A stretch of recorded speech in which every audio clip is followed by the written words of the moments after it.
ప్రియమైన బిడ్డా, నిన్ను అవమానపరిచిన వారు, నీ హృదయాన్ని గాయపరిచిన వారు, నిన్ను చూసి నవ్విన వారు ఒకరోజు సిగ్గుతో తలవంచుకునే సమయం తప్పకుండా రానుంది. ఎందుకంటే నిన్ను సృష్టించిన దేవుడు న్యాయస్థుడైన తండ్రి.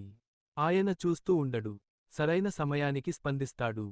దేవుడు నీకు ఇలా అంటున్నాడు: నా బిడ్డా, నీ అవమానం నా హృదయాన్ని తాకింది. నీ కన్నీళ్లు నా సింహాసనం ముందు పడిపోయాయి. నిన్ను తక్కువ చేసి చూసినవారి ముందు నేను నిన్ను ఉన్నతంగా నిలబెడతాను. నీకు ఎదురైన అపహాస్యాన్ని గౌరవంగా మార్చుతాను.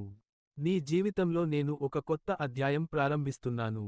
నిన్ను ఎవరూ గుర్తించని చోట నేను నిన్ను వెలుగులోకి తీసుకొస్తాను. నీ పేరు గౌరవంగా వినిపించేలా చేస్తాను.